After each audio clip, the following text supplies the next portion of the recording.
ओम शांति। आज प्यारे बाप दादा के अव्यक्त रूप के चले हुए महावाक्य हम सब सुनेंगे।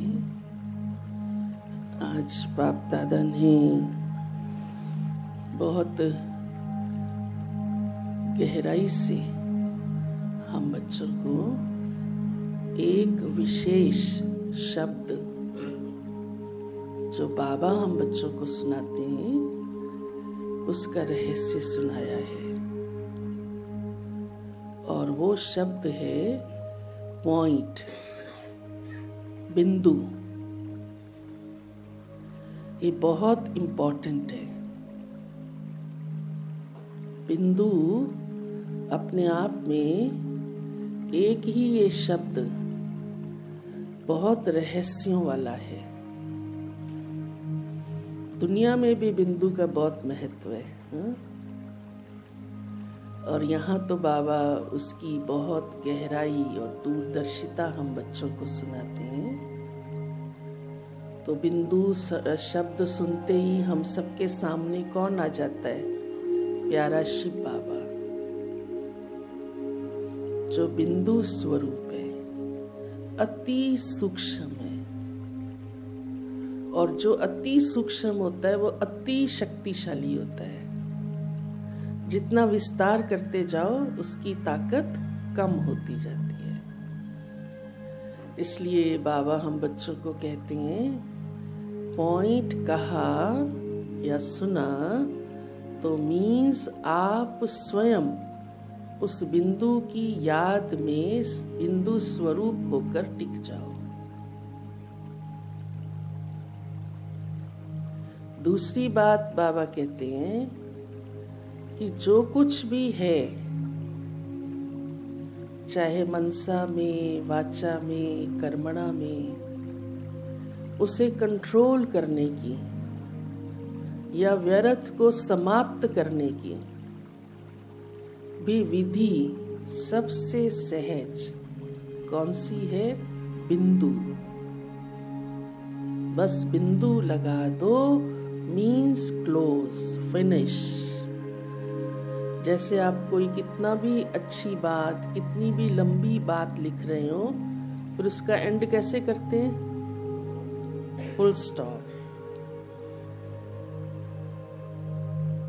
ऐसे ही व्यर्थ आता है, देखते हो, या चलता है, कईयों का नेचर होता है, वो बहुत इधर उधर की बातें सोचते हैं, बोलते रहते हैं, अपना भी समय व्यर्थ गंवाते हैं, दूसरों का भी समय व्यर्थ गंवाते हैं। अब बाबा क्या कहे ऐसे बच्चों को? रोज तो समझाता है बाबा, कितने प्रकार से समझाता है, कर्मों की गति से भी समझाता है, फिर भी कईयों को समझ नहीं आता। तो बाबा फिर सहज विधि भी बताता है, बच्चे फुल स्टॉप लगाओ, क्योंकि व्यर्थ नुकसान करता है। अभी देखो, आप कई बार गाड़ी चलाते ब्रेक लगाते हो ना, अनुभवी हो ना सब। कब लगाते हो? जब कुछ लगता है ऊपर नीचे होने की संभावना है, होने के बाद थोड़ा, या बाद बात तो लगी जाती है, ब्रेक रुक ही जाता है सब कुछ।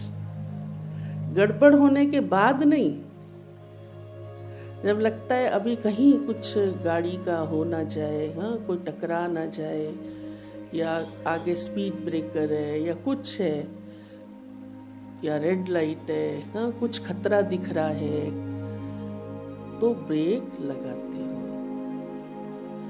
ऐसे ही कोई भी ऐसी बात सामने जरा सी भी आती है या माइंड में आ जाती है, तुरंत उसको फुल स्टॉप लगाओ, उस पर चिंतन नहीं करो। चिंतन करेंगे तो व्यर्थ के कुएं में चले जाएंगे। कोई कुएं में गिर जाए तो निकालना बड़ा कठिन हो जाता है ना? 10 व्यक्ति रस्सी लेके आए तो उसको निकाले, वो बुलाते हैं ना, फिर आर्मी को भी बुलाना पड़ जाता है। हाँ? तो उस व्यर्थ की क्यों क्या की गहराई में नहीं जाओ।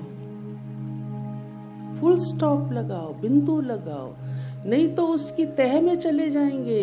ऐसे होता है वैसे, फिर वो बोल में आ जाता है, और बोल में आया विक्रम बना।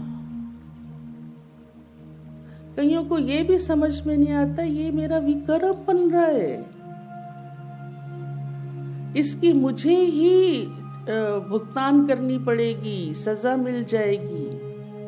ये भी बेचारे भोले हैं, भोले, इनोसेंट, अनजान।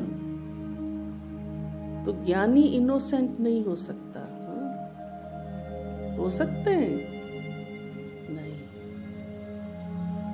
हाँ, व्यर्थ से इनोसेंट हो सकता है, समझ से नहीं, अच्छी बातों से नहीं। बाबा भी नहीं सुनेगा अगर हम कहेंगे ना, बाबा मुझे क्या पता था कि ये क्यों सोचूंगा, ऐसे बोलूंगा, वैसे बोलूंगा तो मुझे सजा मिलेगी। सुनेगा बाबा? बाबा कहेगा रोज मुरली में क्या सुनता था तुम? मुरली में यही कुछ तो समझाता रहता है। आज भी बाबा समझा रहा है, चलो जो बीत गया सो बीत गया, आज से ही, शुरुआत से ही शुभ काम में देरी क्या। कि मुझे किसी भी बात के व्यर्थ में नहीं जाना, उसका चिंतन तो बिल्कुल नहीं करना, खड्डे में गिरना है। आया भी थॉट, या कोई ने थॉट दिलाया भी, ऐसा भी होता है कई बार। आप दोषी नहीं होते, कोई आपके दिमाग में ऐसी खुराफाती बात डाल देता है जो सारी रात नींद नहीं आती। ऐसी बात सुना देगा जो आपके उल्टे संस्कारों को जगाएगा।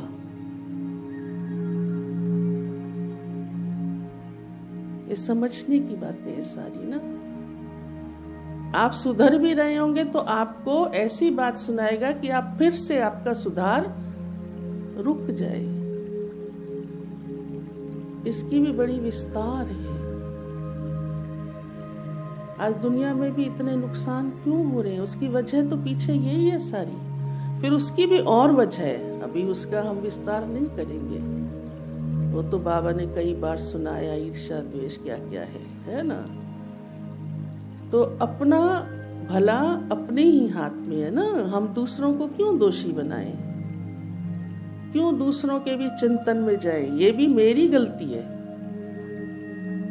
लेकिन हमें उजागर तो रहना है ना। बेसमझ तो होकर नहीं चलना ना, दूसरों की बातों के प्रभाव में तो नहीं आना ना, अपना तो नुकसान नहीं करना ना। तो उसकी भी विधि बाबा ने आज एक ही महावाक्य में बताई है कि सब व्यर्थ को क्या करो, बिंदु लगाओ। और तीसरा बिंदु का रहस्य आज प्यारे बाबा ने सुनाया है कि ज्ञान की पॉइंट, क्योंकि बाबा पॉइंट कह रहे हैं ना आज शब्द, तो ज्ञान की कोई भी बात कहते हो तो कहते हो ना, मैं ज्ञान की पॉइंट आज मैंने ये याद रखी, मुरली की ये पॉइंट्स याद रखी।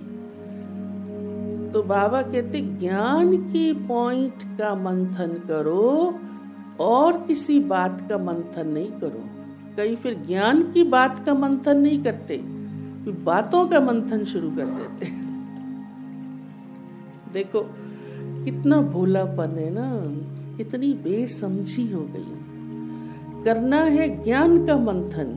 बाबा जो रोज हमें इतने सारे पॉइंट्स देता है, चलो सारे याद नहीं रहते तो दादी गुलजार कहा करते थे, अच्छा वरदान याद रख लो आज का, स्लोगन याद रख लो आज का, मुरली की हेडलाइन याद रख लो आज की, उसी को सारा दिन दोहराते रहो बस। तो वही मंथन चलेगा ना। अब कल बाबा ने कहा साक्षी होके अपनी चेकिंग करो। अगर हम इसी बात को याद रखें तो हमारी बुद्धि कितनी अपने प्रति अच्छी शुभ चली होगी। अगर उसमें बुद्धि को बिजी नहीं रखते हैं तो बुद्धि फिर और बातों में चलती है, और उन्हीं की ही चलती है जो ज्ञान की बातों में बुद्धि को व्यस्त नहीं रखते। क्योंकि मन को भी बिजी रखना जरूरी है ना, तन के साथ साथ। तन काम करता रहे और मन इधर उधर घूमता रहे, कभी कहीं, तो भी तो नुकसान है ना। कहा भी जाता है ना, खाली मन शैतान का घर। उसको काम ही नहीं है कोई मन को, तो शैतानी की बातें सोचता है, क्योंकि कई जन्मों का वही संस्कार पड़ा हुआ है, तो वही संस्कार काम करता रहता है। आज प्यारे बाबा ने इतना सहज करके हमको पॉइंट का रहस्य सुनाया।